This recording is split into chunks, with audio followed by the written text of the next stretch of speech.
চারিদিক থেকে যে কয়েকজন সাহাবী সব নবীর কাছে এসে হাজির।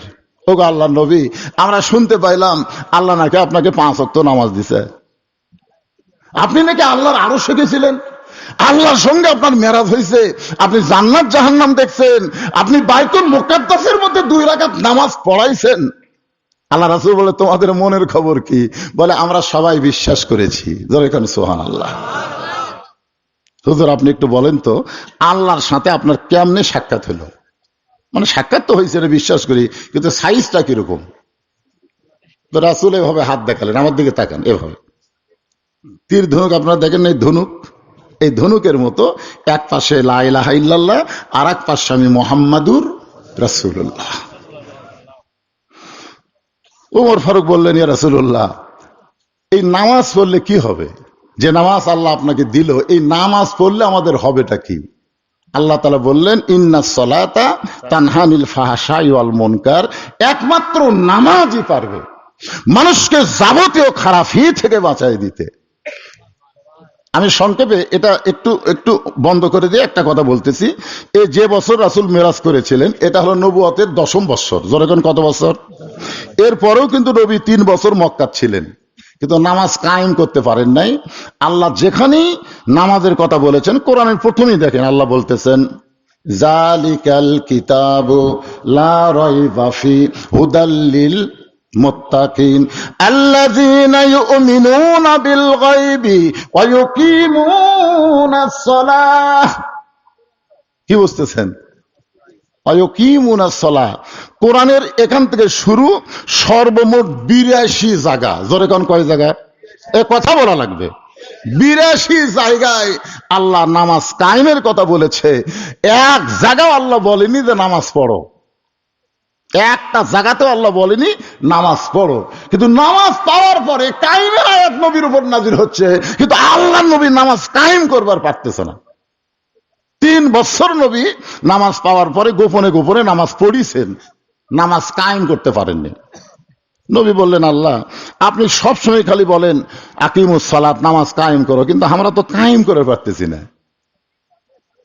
আল্লাহ বললেন হাবিব আপনি মক্কাতে আসলে নামাজ কায়েম করতে পারবেন না, কারণ মক্কাতে আপনি হলেন ইমাম আর আবু জেহেল হলো নেতা। মক্কাতে আবু জেহেল কি? আমাদের বাংলাদেশে যারা নেতা তারা হলো আবু জেহেলের মতন। জোরে কোন কার মতন? কথা বলা লাগে ভাই জান। আবু জেহেলের মতন নেতা। আর মসজিদের ইমাম হলো আল ওলামা ওয়ারাসাতুল আম্বিয়া, নবীদের ওয়ারিস আলেমেরা। এই দেখ আলেম বসে আছে মসজিদের ইমাম, মসজিদের মেম্বরত বসে যে খুতবা দিবি, খুতবা দেওয়ার আগে তো কিছু বাংলা কথা বলা লাগবে, তাছাড়া আরবি তো আপনার বুঝবেন না। কারণ খুতবার মধ্যে সুদের বিরুদ্ধে ওয়াজ আছে, ঘুষের বিরুদ্ধে ওয়াজ আছে, বেপরদার বিরুদ্ধে ওয়াজ আছে। ইমাম সাহেব আগে চারিদিকে তাকায়, কি করি রে, আমার কেশিয়ারি সুদ খায়, সভাপতি সাহেব বড় চাকরি করে ঘুষ খায়, একটা মুসল্লির বইয়ের পর্দা নাই। এখন খুতবার বাংলা বলবার গেলেই কেশিয়ার সভাপতি সমস্ত মুসল্লি বাদ দেবে, এই নেতা বাদ দে, ইমাম বাদ দে, এটা চলবে না, এটা হামাকের বিরুদ্ধে ওয়াজ করে। আল্লাহর নবী ছিলেন ইমাম আর আবু জেহেল ছিল নেতা, যার কারণে মক্কায় 3 বছর নামাজ গোপনে হয়েছে, প্রকাশ্যে নামাজ কায়েম হয়নি। প্রকাশ্যে নামাজ কায়েম করতে গেলে আল্লাহ বলেছেন আল্লাযীনা ইম্মাক্কান্নাহুম ফিল আরদ, মুসলমানের মধ্যে কাউকে যখন ক্ষমতার চেয়ার দেওয়া হবে তার 1 নম্বর দায়িত্ব হলো বাল্য বিয়ে বন্ধ করা। একজন ঠিক আছে। 1 নম্বর দায়িত্ব হলো মাদক মুক্ত সমাজ করা। 1 নম্বর দায়িত্ব হলো বেপর্দা নারী মুক্ত সমাজ গড়া। 1 নম্বর দায়িত্ব হলো পদ্মা সেতু নির্মাণ করা। 1 নম্বর দায়িত্ব হলো রাস্তার উপর ওভার রাস্তা করা, নাকি? যতগুলা দায়িত্ব, এগুলা দায়িত্ব কিন্তু 1 নম্বর না। 1 নম্বর দায়িত্ব হলো আকামুস সালাত, নামাজ কায়েম করা। আজকে বাপে নামাজ পড়ে, বেটা নামাজ পড়ে না, দাদা নামাজ পড়ে, নাতি নামাজ পড়ে না, স্বামী নামাজ পড়ে, বউ নামাজ পড়ে না। ধরে কোন কথা বল না কেন? আবার বউ নামাজ পড়ে, স্বামী নামাজ পড়ে না। আপনি জানেন ইচ্ছা করে 1 ওয়াক্ত নামাজ বাদ দিলে তার শাস্তি কি? মান তারাকা সালাত মুতাম্মিদান ফাকাত কাফারা। ইচ্ছা করে 1 ওয়াক্ত নামাজ বাদ দিলে সে কুফরি করলো। এই জন্যে এলা আমাকে কয় না, মামা বললো না, এই কথাটা খুবই মনে কষ্ট লাগলো। তো ওয়াজ হচ্ছে কিন্তু মানুষ পরিবর্তন হচ্ছে না। ওয়াজ দিয়ে মানুষ পরিবর্তন হলে নবীর চাইতে ভালো ওয়াজ কেউ জানে? সেই নবীর ওয়াজ দেয় আবু জেহেল পরিবর্তন হয়নি। আবু জেহেল সাইজ করা লাগছে বদরের যুদ্ধ। জোরে কথা কন না কেন ভাই, কথা বলা লাগবে না। ওয়াজ দিয়ে আমাকে ওয়াজ দিয়ে কি হচ্ছে, ও যে একটা সাইকেলের রুহুল আমিন যুক্তিবাদী কয় না, যে একটা টিউব কানা হয়ে গেছে, এখন ওই টিউব খুলে একটা পটি মারছে, আবার কিছু দূর যাওয়ার পরে আবার টিউব কানা হচ্ছে, আবার খুলে একটা পটি মারছে। আমরা বক্তারা মাঝে মধ্যে আসি, কানা টিউব পটি দেই, কিন্তু খালি পটি দিলে হবে না, ওই কানা টিউব পাল্টে নতুন টিউব লাগান লাগবে। ধরে কথা বল না কেন? ওয়াজ হচ্ছে পটি পটি, পটি মারতে দি, খালি পটি দিয়ে কাম হবে? এই জন্যে অনুনাজ্জিলু মিনাল কুরআনি মা হুয়া শিফাউ ওয়া রাহমাতুল লিল মুমিনিন। আল্লাহু আকবার। সমস্ত সাহাবীরা নবীকে ঘিরে ধরে বলতেছে, ইয়া রাসূলুল্লাহ, এই 5 ওয়াক্ত নামাজ সম্পর্কে একটু আমাদের বলেন, যে নামাজ আদায় করলে যাবতীয় খারাপি থেকে আল্লাহ আমাদেরকে বাঁচায় দিবে, তাহলে সেই নামাজের দরকার আছে না নাই? দরকার আছে না নাই?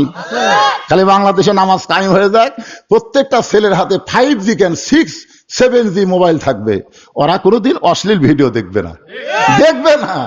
এশার নামাজ পড়ে বাড়ির যেদিন দেখবার চাই, আজহারির ওয়াজ দেখবি, বদরুশিদের ওয়াজ শুনবি, আমির হামজার ওয়াজ শুনবি, দুই একটা ইসলামী সঙ্গীত শুনবি, মন মিন শারিল ওয়াসিল খান্নাস, মিন শারিল ওয়াসিল খান্নাস, ভেতরকার নফস বলবি, কে রে জানলা দরজা বন্ধ আছে, কম্বলের তলে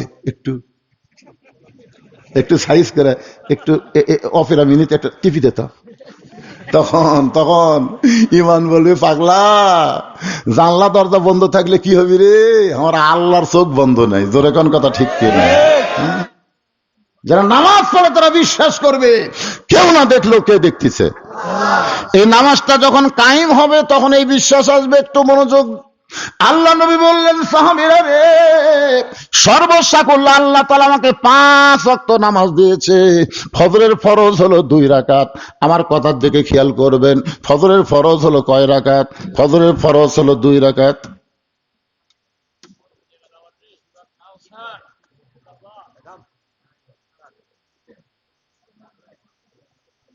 আচ্ছা ঠিক আছে। কে যেন লেখা দিছে যে বেগম জিয়া তারেক জিয়ার কাছে গেছে, এখন বহুদিন পর মা আর ছেলের সাক্ষাৎ হয়ে গেছে। চরম একটা নির্যাতন করেছে বেগম জিয়ার উপরে হাসিনা। জোরে কোন কথা ঠিক কিনা? কথা কোন করেনি ভাইজান? এবং এতদিন পর তারেক জিয়ার সাথে মায়ের দেখা হয়েছে। এতদিন পরে মা ছেলের দেখা হলে কি হবে? আরে যদি বউটা ভালো থাকে, বেটার বউ যদি ভালো হয়, আর বউ যদি দাজ্জাল হয়, যাক সে ব্যাপারে কথা পরে বলতেছি। যেটা আমি বলতেছি একটার মধ্যে আর একটা ঢুকেন ঠিক না। এমনি তো আমার ওয়াজের মধ্যে মামা এসে ঢুকে যাওয়া হচ্ছে তোর, এখন কথা ঠিক কিনা? এখন আর নতুন করে কিছু ঢুকাও না বাবা, যেটা বলতেছি, কারণ রজব মাস, মসজিদের উন্নয়ন করবে মাহফিল, নামাজ আমাকে বোঝা লাগবে। ফজরের ফরজ হলো 2 রাকাত। জোরে বলেন কয় রাকাত? যোহরের ফরজ হলো 4 রাকাত, আসরের ফরজ হলো 4 রাকাত, মাগরিবের ফরজ হলো 3 রাকাত, এশার ফরজ হলো 4 রাকাত। এই সর্বসাকুল্যে 17 রাকাত নামাজ আল্লাহ আমাকে দিয়েছে। ফজরের আজান দেওয়ার 8 ঘন্টা পরে জামাত হবে, যোহরে আজান দেওয়ার 15 মিনিট পরে জামাত হবে, আসরে আজান দেওয়ার 15 মিনিট পরে জামাত হবে, এশার আজান দেওয়ার 15 মিনিট পরে জামাত হবে। কিন্তু মাগরিবের আজান দেওয়ার 15 মিনিট পরে যদি মুসল্লি আসে, আশা খালি মসজিদ দেখবে, জামাত নাই। আপনার বলতো কারণ কি? 4 ওয়াক্ত নামাজের আজান দেওয়ার 8 ঘন্টা 15 মিনিট পরে এসে আমরা জামাত পড়ি, আর মাগরিবের আজান দিয়াই জামাত। কারণ কি? না জানলে কি সময় কমবে? না জানলে বলবেন জানি না।